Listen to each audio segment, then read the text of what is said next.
Okay, this is a video about Edith Hamilton, academic hero number 4. And sort of where I'm going with this is that there's a ton of stuff written about the ancient Greeks, and a lot of it is rather tedious and boring and goes into all the historical details. And I think what a person really wants if they're curious about the Greeks is what's the good stuff? What's the intellectually interesting stuff about their personality, about their philosophy? And the best spot to get that from is Edith Hamilton. She was a high school teacher of Greek and Latin in the 1800s and early 1900s, and then she retired and she started to write essays and books about the Greeks and the Romans. And she's a very entertaining, upbeat writer. Her most famous books are The Greek Way, which is a very good introduction to the Greeks and ancient Greeks, and Greek mythology. It's the best version of all the Greek mythology books. I've read a bunch of stuff on both of these subjects. If you wanted an introduction to Greek philosophy, philosophy in general, intellectual history, The Cave in the Light by Arthur Herman is a fantastic introductory book. So back to Edith Hamilton. She shows you sort of what was beautiful about the ancient Greeks. And she was so beloved and great at what she did that the city of Athens invited her to come to Greece, and they made her an honorary citizen. And she described that as being the highest moment of her entire life. So here's a quote from Edith Hamilton. Again, she lived from 1867 to 1963. She wrote, "The spirit of the West, the modern spirit, is a Greek discovery. The Greeks were the first Westerners." Okay, and Edith Hamilton continues, "The ancient world, insofar as we can reconstruct it, bears everywhere the same stamp. In Egypt, in Crete, in Mesopotamia, a despot enthroned whose whims are the determining factor, a wretched, subjugated populace, a great priestly organization to which is handed over the domain of the intellect. That is what we know as the Oriental state today. It has persisted down from the ancient world through thousands of years, never changing in any essential way. A tomb in Egypt and a theater in Greece. One comes to mind as naturally as the other." Okay, that's from Edith Hamilton on The Greek Way. So what's this all about? Basically, if a country is flat, it's very easy for one ruler to conquer the whole place and subjugate the entire population. Most countries ever since the beginning of recorded human history have been either serfdom or slavery. Sadly, that is sort of the average way things are usually run in the world. Okay, ancient Greek was unique. It was a bunch of mountainous areas, also surrounded by oceans, the different Greek islands, which enabled individualism to develop in these different Greek cities. And the most magnificent of all was Athens. And so and also they traded with other countries, being a seafaring country. The Greeks didn't have that great of a farmland. They did the best they could with what they had, but it led to tremendous intellectual development. Okay, the next quote from Edith Hamilton. "To rejoice in life, to find the world beautiful, was a mark of the Greek spirit, which distinguished it from all that had gone before." So yeah, in Egypt, art didn't change for over 1,000 years because there would be some ruler priest class that said you must do it this way, all this flat hieroglyphic type stuff, whereas in Greece the statuary was incredible.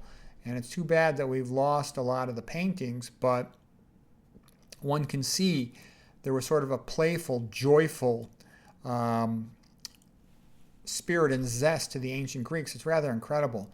Lots of persons that have studied them have commented on this. I've studied a ton of history, and the ancient Greeks were incredible. Percy Bysshe Shelley, as I said it was the most fascinating time ever in the history of the world to study history, is from about 500 BC to about 300 BC amongst the ancient Greeks. It sort of sets the pattern for what we think of as a modern human mind in terms of their personality and behavior. We can relate very easily to it. And Edith Hamilton continues, "The fundamental fact about the Greek was that he had to use his minds. The ancient priests in other lands had said, 'Thus far and no further.' We set the limits of thought. But the ancient Greeks had said, 'No, all things are to be examined, all things called into question. There are no limits to be set on thought.' Freedom of the mind was born in Greece." And so one sees the Greeks had incredible debates. They had these ancient philosophers And one can see it wasn't just Socrates, Plato, and Aristotle. There were the pre-Socratics, which were quite fascinating, like Pythagoras, Heraclitus. There's a whole bunch of them. They're quite interesting.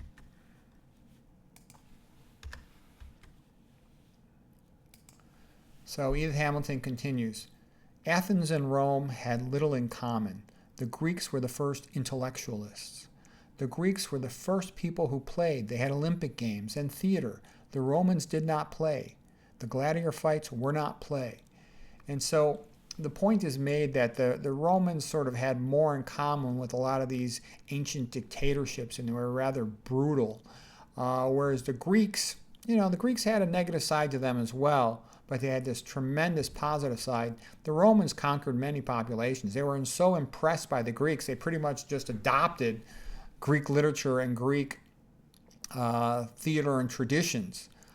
Cicero in particular, the greatest of the Romans, he went and translated a bunch of Greek books and just was fascinated by them.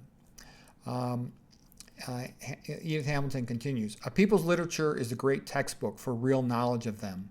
The writings of the day show the quality of the people as no historical reconstruction can. So it's rather fascinating, the story of the ancient Greek books, the Iliad and the Odyssey, the Iliad and the Odyssey, the histories of Herodotus. Really, Thucydides is much more interesting. It's extraordinary. And then my favorite of all the ancient Greeks was Aristotle. Aristotle sort of classified all the known knowledge of the world up to that time. And a lot of people who studied extensively consider him the smartest person who ever lived. It's rather incredible. But sadly, the thing is that a lot of Aristotle's original writings didn't quite get to posterity. They came up through student notes and whatnot, versus Plato had been more careful to make sure that his specific writings were preserved and incorporated into school programs early on. But anyways, Edith Hamilton continues. Myths are early science, the result of men's first trying to explain what they saw around them. And that's quite interesting. And that gets into things that were further explored by, for example, Robert Pirsig when he wrote Zen and the Art of Motorcycle Maintenance. How man's mind, how the Greeks' ancient mind started to contemplate the universe and come to terms with it. And it's rather interesting stuff. Edith Hamilton continues, through Plato, Aristotle came to believe in God, but Plato never attempted to prove his reality. Aristotle felt that he had to do so. While Plato contemplated God, Aristotle produced arguments to demonstrate him.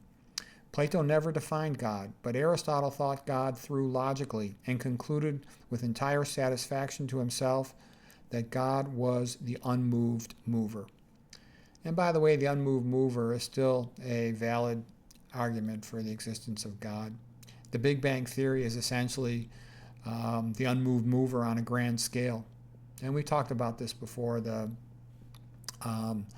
arguments and the data about the Big Bang, the electromagnetic wave pattern, the Doppler shift pattern show an expanding universe consistent with the Big Bang moment about 14 billion years ago.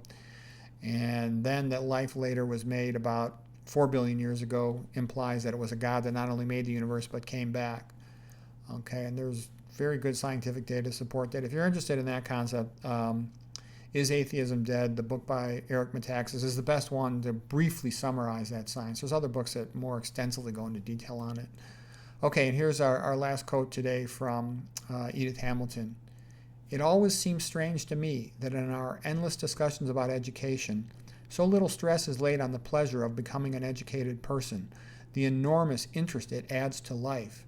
To be able to be caught up in the world of thought, that is to be educated. So Edith Hamilton, she was a great educator, a great person, and she, was fluent in Greek and Latin, and she made available to many others all kinds of insights and whatnot. And her book, Mythology, is probably the best one for a beginner to start with if they're curious about it. It's the best of the mythology books.